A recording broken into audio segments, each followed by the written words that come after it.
Welcome back to our program, Alex Nitzberg. We're glad to have you here from the Alex Nitzberg Show. I'm glad you spend a little time with us every Tuesday. And recently, Alex, you have had, I think, some very interesting interviews on the Alex Nitzberg Show from some people who know what they're talking about, or should know what they're talking about at least. And that's on the air on this aspect of terrorism, which is on the rise, of course, has been for a number of years, but certainly these last few days, even with Manchester and the London Bridge and things going on in Paris. And it just seems like every time we turn on the radio or the television, there's another terrorist attack there. So let's talk about some of these interviews you've had, Alex. Let's start out with Robert Spencer, the director of Jihad Watch.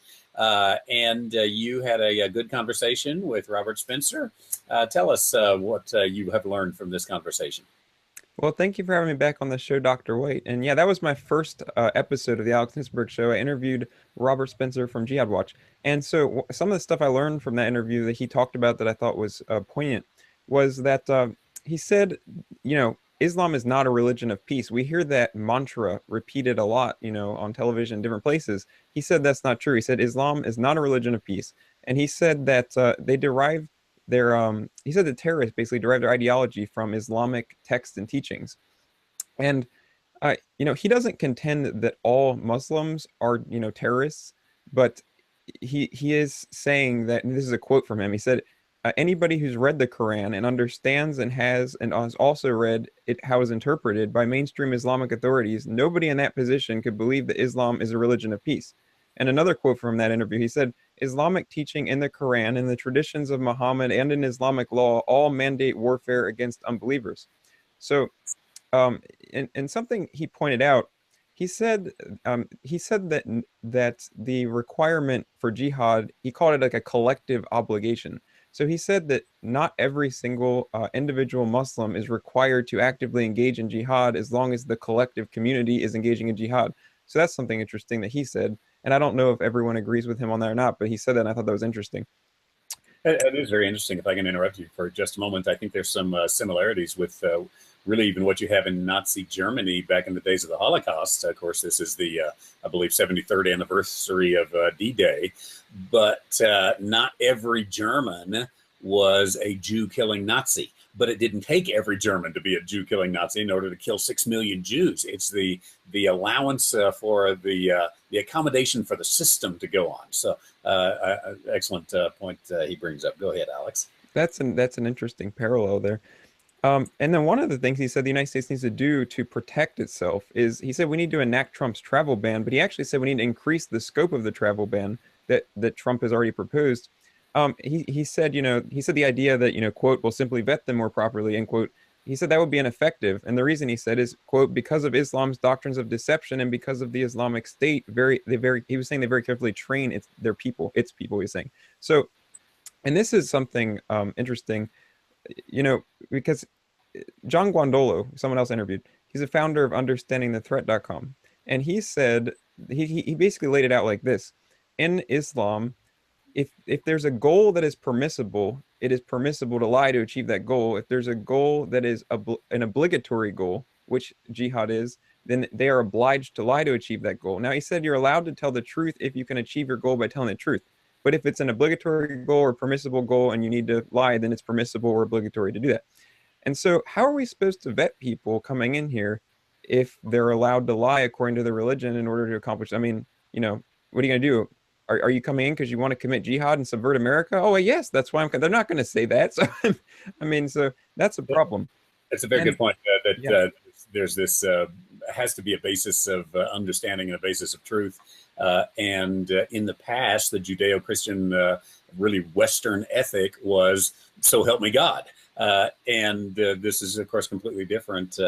It gets into somewhat, I believe, Sharia law. And you had another guest, John Guandolo, the founder of Understanding the Threat, who talks some about Sharia. And I didn't mean to cut you off if you have more to say about Robert Spencer, but tell us also John Guandolo's views. Yeah, so I mentioned the part where he talked about he's the one that told me about, the permissible and obligatory. It's possible Robert Spencer might have actually mentioned something about, but anyway, but John Guandolo, he explained the whole permissible, obligatory, telling the truth thing. But also, So the vice president of Understanding the Threat is Chris Goblets. John Gondola is the founder of Understanding the Threat, and I also just on Friday interviewed Chris Goblets, who is the vice president. And he put it this way, it was interesting.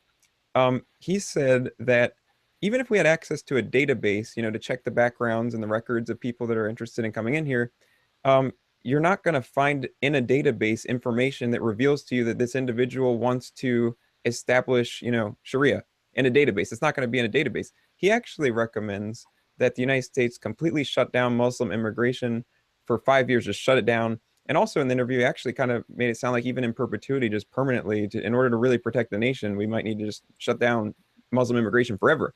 And it comes down to this: how are you going to vet someone in this situation? And also a quote that I wanted to read from Chris Goblets, the vice president of Understanding the Threat. He said, "Islam is not a religion. It is a complete way of life, social, cultural, political, military, education, and it's all governed by the Sharia." See, a lot of people in America think Islam is a religion, and it is religious. It has a religious aspect. But Sharia is like an all-encompassing totalitarian system. It's not just a religion. And that's why it's incompatible with the Constitution of the United States, because you cannot have Sharia and the Constitution at the same time. That would be an impossible thing because they don't go together. It's not going to work. And so one of the other interesting things that he talked about, Chris Galvez talked about on the show, he said that first of all, I guess I need to explain his background. He underwent a fake conversion. He said he's a Christian, but he underwent a fake conversion to Islam. And then he spent several weeks learning how to live as a Sharia compliant Muslim. And then he went undercover in CARE, the Council on American Islamic Relations, as an intern for 6 months. And so we were talking about CARE. I mean, I was asking him questions about CARE. He said that CARE cultivates relationships with the media, and then they work to propagate this narrative that, this after terrorist attacks, they say this has nothing to do with Islam. And he also said that they'll reach out to police departments and they'll say, we want to offer you sensitivity training, and we want to offer to be your liaison between the Muslim community. We'll be your liaison with the Muslim community. And also, and especially this should be interesting to you, he said that they use interfaith dialogue, they'll use groups, interfaith dialogue, and they'll promote this narrative that this has nothing to do with Islam after terror attacks. And so this is a quote from him. He said the real narrative is that this has everything to do with Islam. But what do we hear after terror attacks? He said, CARE will come out and they'll say this has nothing to do with Islam. And we keep having terror attacks. And I'm sure if people pay attention, that they might be able to find somebody saying that. Yeah, a very good point. And these interfaith dialogues are huge and growing, and every pastor gets invited to them and encouraged to come to them. I many years ago actually pulled myself out of a ministerial alliance that our church was loosely affiliated with in Katy, Texas, and actually made some national news coverage just for pulling out of it because I wasn't going to have anything to do with these interfaith dialogues, because I think they promote the wrong kind of values. I think that they do absolutely nothing for the Christian faith or the Jewish faith, for that matter. Or if I was a Muslim, I wouldn't want to be a part of it as well.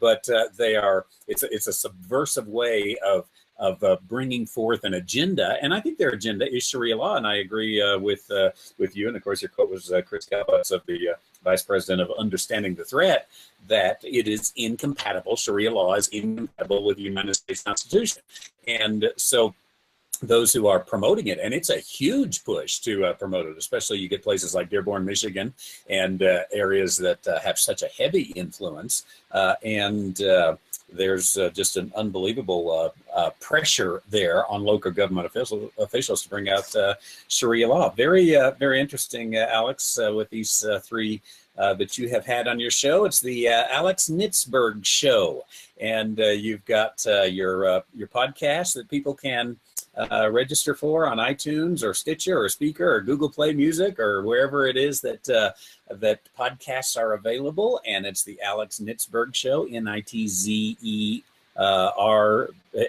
I'll get it right, Nitzberg, Nitzberg. And you've had some great guests. I want to congratulate you for such a young show to be able to get the kind of guests that you had. And thanks for spending some time with us this Tuesday and every Tuesday. God bless you, Alex. Thank you, Dr. White. And we look forward to seeing you again next Tuesday with the Alex Nitzberg Commentary on Ask the Theologian.